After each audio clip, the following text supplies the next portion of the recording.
They voted to contain humanity. So we released the KRAKEN protocol. The Galactic Assembly Hall stretched like a cathedral of judgment, its crystalline walls refracting the light of 100 suns through the transparent dome overhead. Tier upon tier of alien delegates filled the ascending rows. The Vorthak with their chitinous shells clicking in anticipation, the ethereal Zephyrian gas forms shimmering in their containment fields, the massive Goliath-class titans whose footsteps had shaken the station's superstructure upon their arrival. At the center podium, Chancellor Kethvar of the Hegemony raised his 6 arms in ceremonial unity. His species, the Nexari, had evolved from ancient predators, sleek, silver-scaled, with compound eyes that missed nothing. The neural crown atop his elongated skull pulsed with bioluminescent patterns as he spoke. By unanimous vote of the Assembly. His voice resonated through quantum translators across 700 languages. Resolution 2847 is hereby enacted. The human species of Sol 3 is declared a Class 7 galactic threat. Effective immediately, all hyperspace lanes leading to their system are to be quarantined.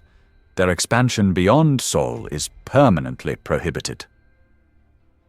The chamber erupted in a symphony of alien approval. Clicks, hums, harmonic vibrations, and sounds that had no human equivalent. Only one section remained silent. The small human delegation seated in the lower tier, their faces masks of controlled fury. Ambassador Elena Vasquez, Earth's senior diplomat, felt her jaw clench as she watched the spectacle. Beside her, General Marcus Webb sat stone still, his weathered face giving nothing away. The third member of their delegation, Dr. Sarah Chen, stared at her datapad where the voting tallies scrolled past. 847 votes in favor, 0 against, 3 abstentions.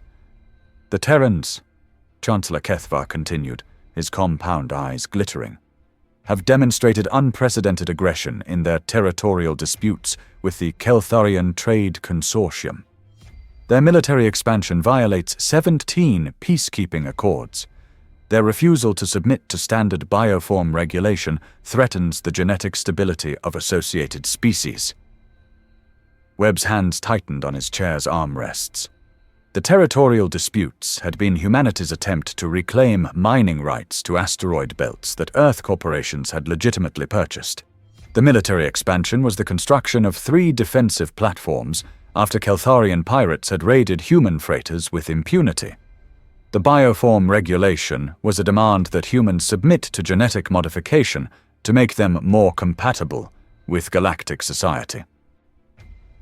Ambassador Vasquez rose slowly. Chancellor, if I may, the human delegation does not have speaking privileges in this matter. Kethvar's voice cut through the air like a blade. You are here to witness, not participate. The insult hit like a pulse rifle blast. Webb's hand instinctively moved toward his sidearm. Not that weapons were permitted in the assembly hall, but 3 decades of military service had carved certain reflexes into his nervous system. However, the Chancellor continued with what might have been cruel amusement. If humanity wishes to appeal this decision, they may submit a formal request for review. The next available hearing slot is in 17 standard years. Laughter rippled through the alien crowds, or what passed for laughter among species that had evolved from everything from hive minds to crystalline matrices. The humans sat in their bubble of silence, alone among hundreds of civilizations that had just voted to cage them like animals. 3 hours later, in the diplomatic suite aboard the human transport vessel Yorktown, the facade finally cracked. 17 years. Dr. Chen slammed her datapad onto the conference table. They're condemning us to technological stagnation while they strip mine every system within 50 light-years of Sol. Ambassador Vasquez poured herself a triple bourbon from the emergency diplomatic supplies. Real Earth whiskey, worth its weight in exotic matter on the galactic market. The vote was rigged from the start. The hegemony's been planning this for months, maybe years. General Webb stood at the viewport, watching the assembly station's massive rings rotate against the stellar backdrop.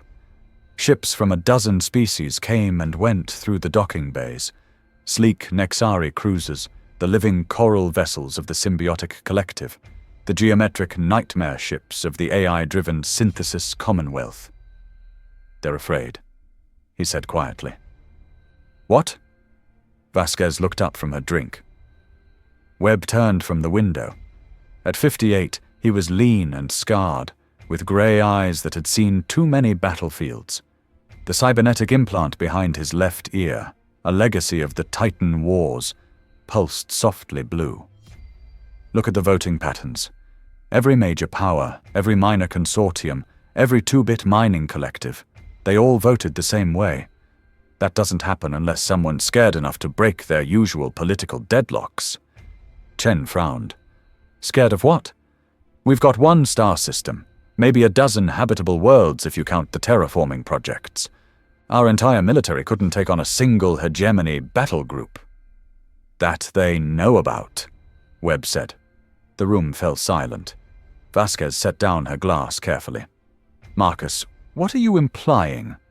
Webb activated the suite's privacy screens, military-grade quantum scramblers that would block any surveillance attempt. "I'm saying there's something they don't know about, something that scares them enough to cage us before we can use it." He moved to the wall display and pulled up a classified file, so classified that its existence was known to maybe 50 people in all of human space. The screen showed architectural schematics, a massive facility built into the core of an asteroid, hidden in the Oort cloud at the very edge of the Sol system. "Project KRAKEN," Webb said. "Authorized by the Colonial Defense Council in 2387, funded through black budget allocations, and officially completed 3 years ago. Even I don't know all the details, compartmentalized beyond belief. But I know it exists, and I know it was designed for exactly this scenario." Chen leaned forward, her xenobiology training making her mind race through possibilities. "What kind of weapon could scare the entire galaxy?" "The kind," Webb said grimly, "that we're about to find out." 27 hours later, the journey back to Sol took 2 days through conventional hyperspace. Humanity's FTL technology was decades behind the galactic standard, another source of alien condescension. Webb spent most of the trip in encrypted communication with Earth, speaking in military codes to people whose names never appeared on any official roster. When the Yorktown finally dropped out of hyperspace at the edge of Earth's gravity well, a single ship was waiting for them, the stealth corvette Phantom, its hull coated with metamaterial that bent light around it like a mirage. The vessel was invisible to all but the most sophisticated sensors, and those were in very short supply. General Webb transferred to the Phantom alone. Ambassador Vasquez and Dr. Chen continued on to Earth to brief the Colonial Council, the public face of humanity's response to the Assembly's decision. But Webb had a different destination. The Phantom's captain was Colonel Lisa Park, a woman whose service record was so classified that officially she'd died in a training accident 5 years ago. She was small, sharp-featured, with the kind of intense focus that came from years of black operations. "KRAKEN, Control is expecting you, sir," she said as Webb strapped into the co-pilot's seat. "Fair warning, the project director is unique." "Aren't they all?" Webb muttered. The journey to the Oort cloud took 18 hours, even with the Phantom's enhanced drive systems. They passed through layers of automated defenses that would have vaporized any unauthorized vessel, plasma mines disguised as ice chunks, hunter-killer drones masquerading as space debris, sensor nets that could detect a sparrow's heartbeat from 1,000,000 kilometers away. Finally, they reached their destination, an asteroid designated TC-2847, roughly 12 kilometers long and 8 wide. From the outside, it looked like any other chunk of ancient rock drifting in the void. But as the Phantom approached, a section of the surface folded away like metallic origami, revealing a docking bay that could have swallowed a battleship. The interior was a monument to human engineering. Corridors carved from living rock stretched for kilometers, lined with conduits carrying power that made the output of a fusion reactor look like a flashlight. The air hummed with barely contained energy, and Webb's implant registered electromagnetic fields strong enough to scramble unhardened electronics. Dr. Michael Reeves was waiting in the Central Command Center, a spherical chamber 300 meters across, its walls covered with displays showing everything from stellar mechanics to quantum field equations. Reeves was thin to the point of gauntness, with wild white hair and eyes that seemed to see patterns others missed. He'd been one of humanity's leading theoretical physicists before his work became too dangerous for public consumption. "General Webb," Reeves said without preamble, "I assume the galaxy has finally decided we're too dangerous to leave alone." "Something like that. What exactly am I looking at here, Doctor?" Reeves gestured to the displays around them. "The culmination of 20 years' work. We started with a simple question. What would happen if we could weaponize dark matter?" Webb felt a chill that had nothing to do with the asteroid's temperature. Dark matter made up 85% of the universe's mass, but it barely interacted with normal matter, like cosmic ghosts that only revealed themselves through gravitational effects. "That's impossible," Webb said. "Dark matter doesn't interact electromagnetically. You can't control it, you can't channel it, you can't do it with conventional physics." Reeves interrupted. "But what if I told you that dark matter isn't actually matter at all? What if it's the quantum foam itself, the underlying substrate of space-time, made manifest?" He waved his hand, and the displays shifted to show incomprehensible equations. "We found a way to destabilize local space-time, to make the quantum foam conscious of normal matter. Once that happens, it can be guided, shaped, weaponized." Webb stared at the readouts, his military mind trying to grasp the implications. "What's the effect?" "Imagine a weapon that doesn't destroy matter. It convinces reality that the matter was never there in the first place. Ships, planets, entire star systems could be retroactively edited out of existence. No debris, no radiation, no trace that they ever existed." The chamber fell silent, except for the hum of exotic machinery. Webb realized he was looking at something that could end the galaxy. Not conquer it, not rule it, but simply delete it from the cosmic hard drive. "Jesus Christ," he whispered. "The scary part," Reeves continued, "is that we only figured out how to make it work after the hegemony started pressuring us. It's like the universe wanted us to find this, wanted us to have a last resort." Webb's implant chimed with an incoming priority message. He activated it and heard Ambassador Vasquez's voice, tight with barely controlled panic. "Marcus, you need to see this. The hegemony isn't just quarantining us. They're building something.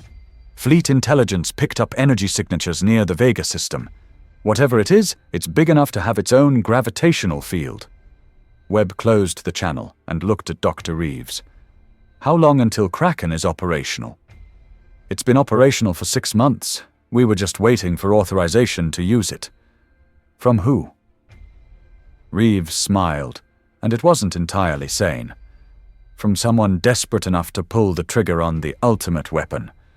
Congratulations, General. You've just been promoted to the most dangerous human being in the galaxy."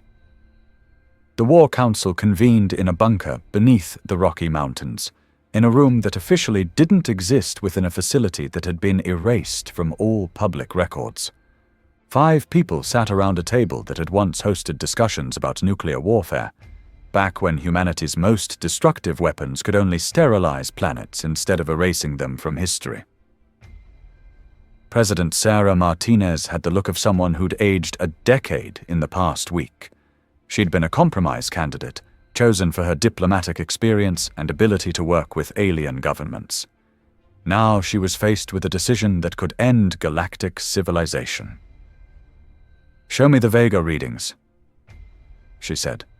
Admiral James Chen, Dr. Sarah Chen's brother and head of fleet intelligence, activated the holographic display.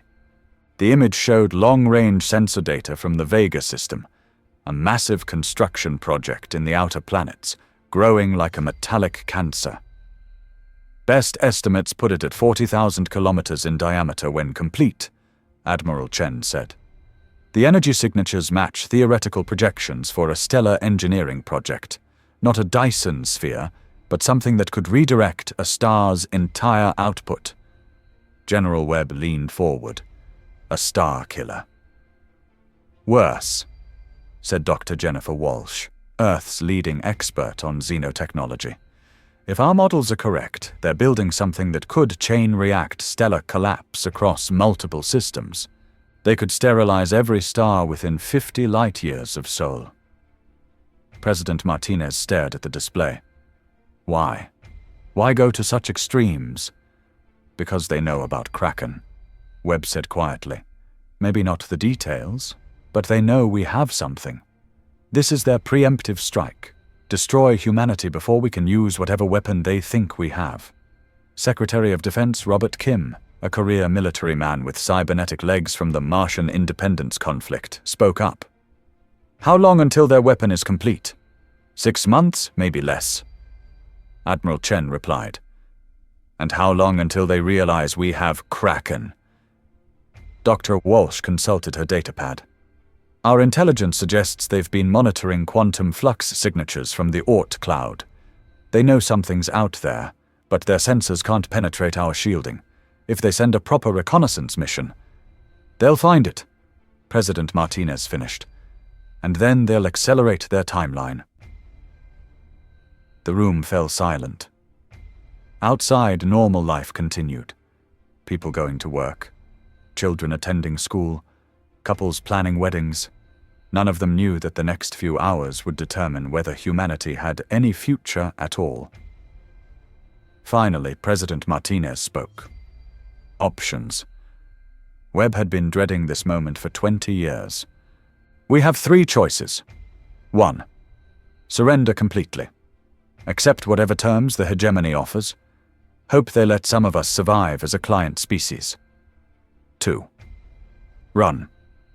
Use KRAKEN defensively. Create enough chaos to cover a mass evacuation to another galaxy. 3. Go nuclear. Nuclear. Use KRAKEN offensively. Target every major hegemony installation, every assembly world, every civilization that voted to contain us. End the threat permanently. Dr. Walsh paled.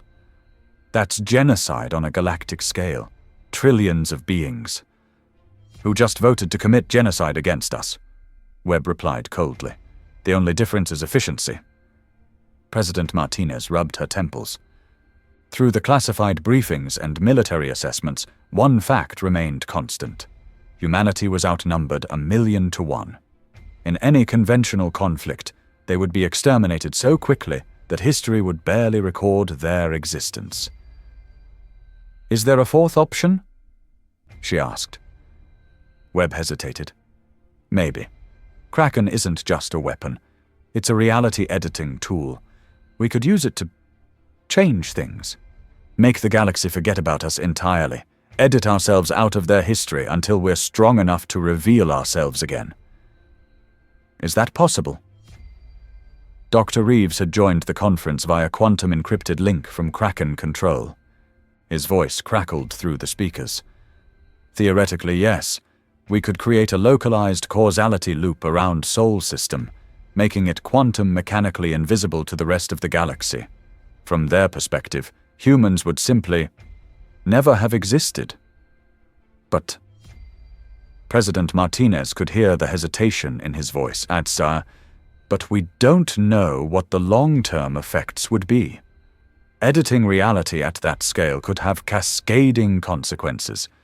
We might save humanity by accidentally unmaking the universe. Secretary Kim leaned back in his chair. So our choices are: accept slavery, run away, commit galactic genocide, or risk universal annihilation. Welcome to Command Decisions, Webb said grimly. President Martinez stood and walked to the wall. display showing Earth from orbit, a blue marble spinning peacefully in space, unaware that its existence hung in the balance. 12 billion people lived down there, along with the accumulated history, art, and dreams of humanity's entire civilization. "General Webb," she said without turning around, "in your professional military opinion, what would happen if we chose option 1? Complete surrender." Webb's voice was flat, emotionless, the tone of a soldier delivering a casualty report. Based on xenocultural analysis and historical precedent, the hegemony would implement what they call adaptive integration, selective breeding programs to modify human genetics for compatibility with galactic society, mandatory neural implants to prevent aggressive behavior, relocation to designated reservation worlds. Within 3 generations, humanity as we know it would cease to exist. Option 2? Mass evacuation would save maybe 10 million people, less than 1% of our population. The rest would be left behind to face hegemony retaliation. Even if the evacuation succeeded, we'd spend the next 1,000 years as homeless refugees in a galaxy that considers us vermin. Option 3? Webb paused. Complete galactic sterilization would eliminate the threat permanently, but it would also eliminate everything. Art, culture, scientific achievements, billions of years of evolution. We'd become the universe's greatest monsters to save ourselves from being its greatest victims. President Martinez turned back to face the table. And option 4? Dr. Reeves's voice came through the speakers. Unknown consequences, but potentially the only choice that preserves both humanity and galactic civilization. If it works, we buy ourselves time to become strong enough to stand as equals rather than conquerors or slaves. The president sat down heavily. In her 15 years of political life, she'd never faced a decision where all options led to some form of catastrophe.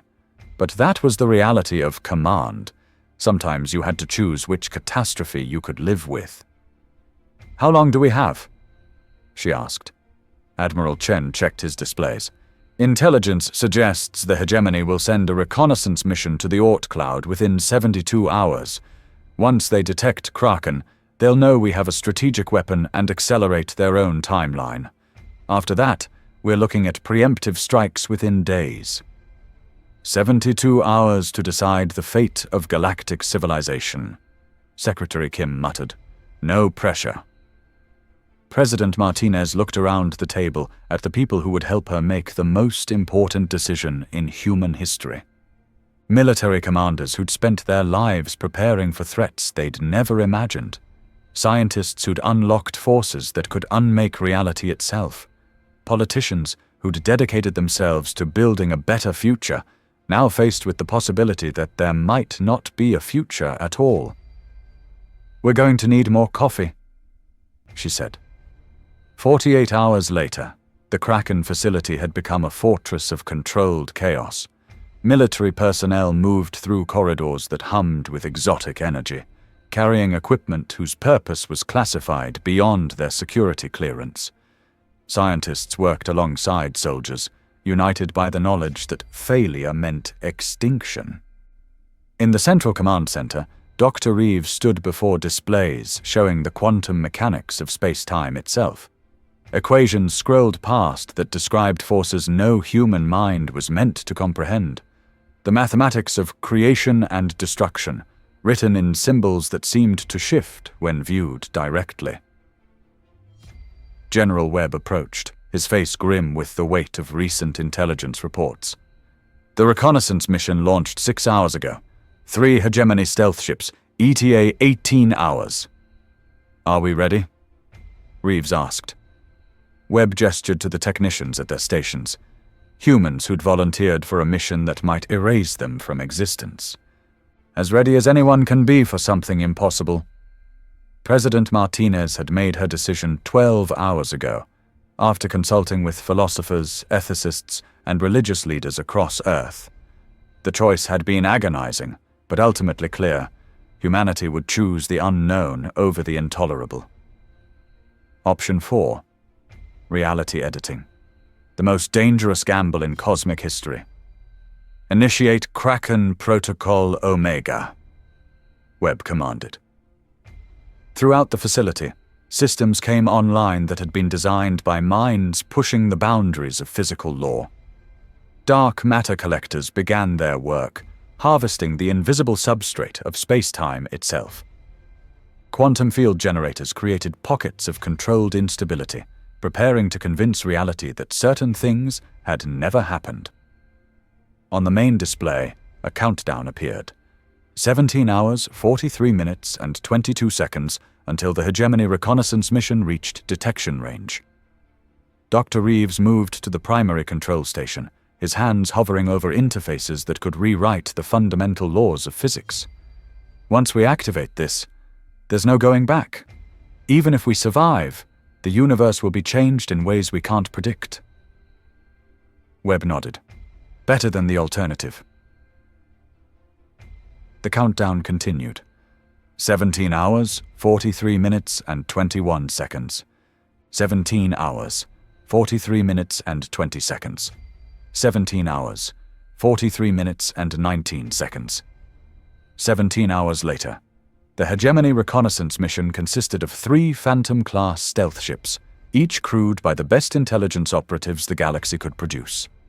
Commander Zethkai of the Nexari Special Operations Division commanded the mission from the lead ship, his compound eyes analyzing sensor data with predatory focus. Approaching detection range of the Oort cloud anomaly, reported his pilot, a Keltharian with 8 manipulator arms and the finest reflexes in the Hegemony military. Begin passive scans, Zethkai ordered. I want to know what the humans are hiding without alerting them to our presence. The sensors reached out, probing the space around the mysterious asteroid. What they found defied explanation. Quantum signatures that suggested massive energy expenditure, gravitational anomalies that bent space-time like a lens, and something else, something that made the ship's AI systems emit warning alerts. Sir, the sensor operator called out, his voice tight with confusion. I'm getting readings that don't make sense. The quantum flux patterns. It's like space-time itself is being rewritten. Zethkai leaned forward. Show me. The display filled with incomprehensible data, waves of energy that existed in 11 dimensions, particle interactions that violated conservation laws, temporal distortions that suggested localized time travel. It was as if the humans had discovered how to reprogram the universe itself. Get me a communication link to Hegemony Command, Zethkai ordered. Priority Alpha. The humans have... The transmission never sent. Between 1 nanosecond and the next, reality hiccuped. KRAKEN control. Quantum field destabilization at 97%, Dr. Reeves announced, his voice steady despite the magnitude of what they were attempting. Space-time matrix responding to input commands. The displays around the command center showed impossible things. Stars that existed in 17 dimensions, planets that occupied the same space as their own moons, ships that flew through solid matter because matter had forgotten how to be solid. Dark matter integration successful, reported Dr. Lisa Santos, KRAKEN's chief physicist. We have quantum coherence across the entire Sol system. General Webb stood behind the primary console, watching displays that showed the Hegemony reconnaissance mission. 3 ships, their crews staring at sensor readings that made no physical sense, trying to comprehend forces that existed outside their understanding of reality. Execute Protocol Omega, Webb commanded. Dr. Reeves placed his hands on the control interface. The system responded to his touch, dark matter flows adjusting to his neural patterns, quantum fields aligning with his intentions. For a brief moment, he became something more than human, a consciousness capable of editing the fundamental code of existence itself. Initiating causality revision, he announced. Target: all records, all memories, all physical evidence of human civilization prior to first galactic contact. Duration: from the emergence of Homo sapiens to the establishment of the Colonial Defense Council. The universe listened. Across the galaxy, in archives and databases and living memories, history began to change. The first human radio signals that had leaked into space were retroactively never transmitted. The asteroid mining operations that had brought humanity to galactic attention were edited out of existence. The conflicts with Keltharian pirates became conflicts with automated defense systems that no one remembered building.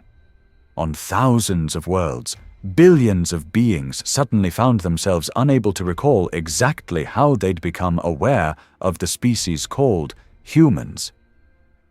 The memories were still there, but they'd become vague, dreamlike, as if they'd happened to someone else in another life. The Hegemony reconnaissance mission found themselves staring at empty space where their sensors had detected massive energy signatures moments before.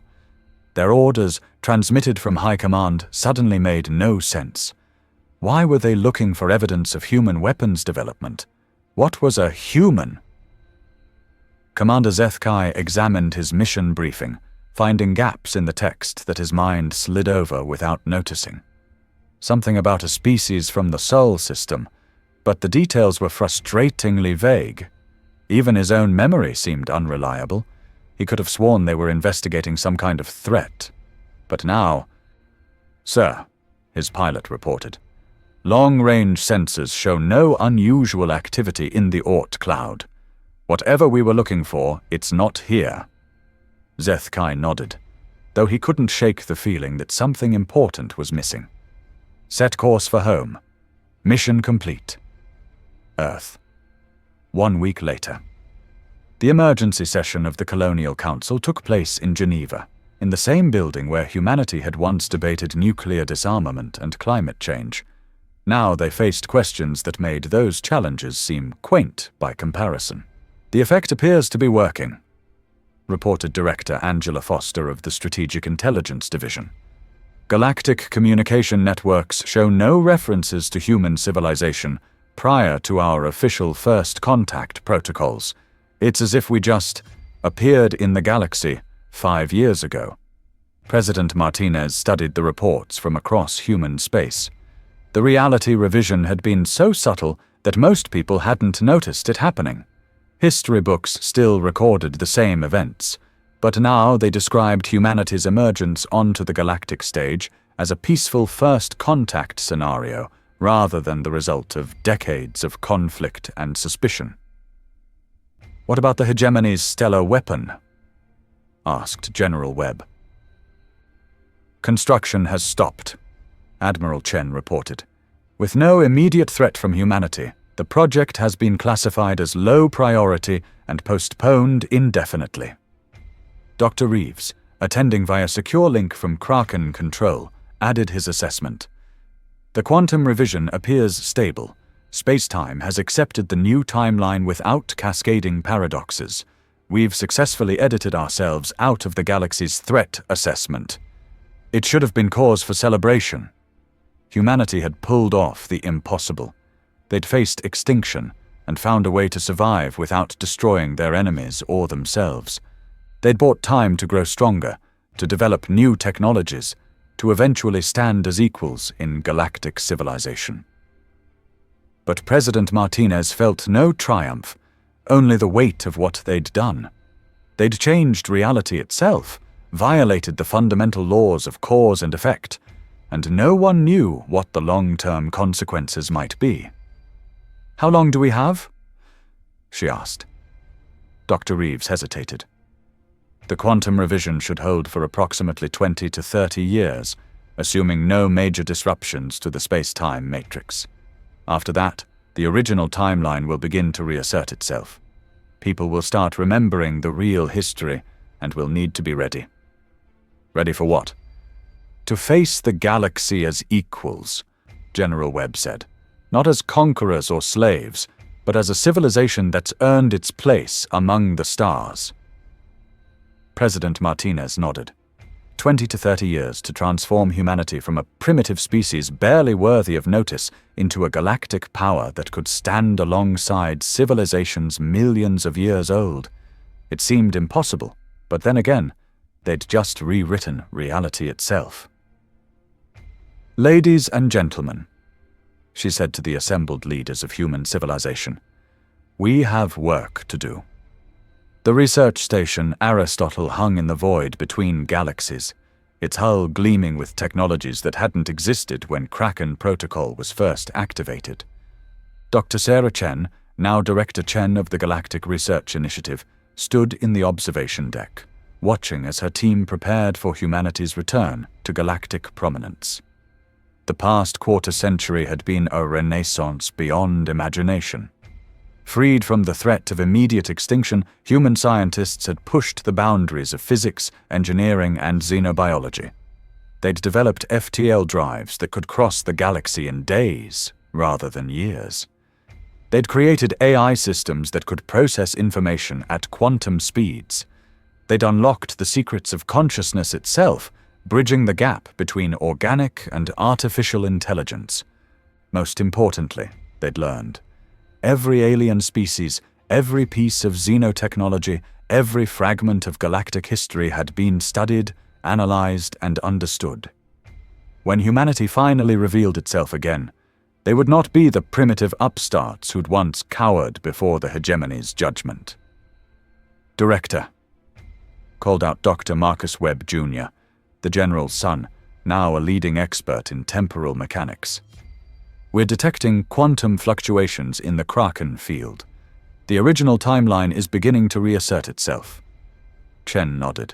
They'd been expecting this for months. Reality was stubborn. It didn't like being edited, and eventually it would restore the natural flow of cause and effect. The memories of humanity's real history would return to the galaxy's collective consciousness. But this time, humanity would be ready for them. "Initiate Project Prometheus," Chen commanded. Across human space, hidden facilities activated systems that had been decades in the making. Not weapons of mass destruction, but tools of mass creation. Dyson spheres around dead stars began generating energy on a galactic scale. Seed ships launched toward distant galaxies, carrying human civilization to places the hegemony had never dreamed of reaching.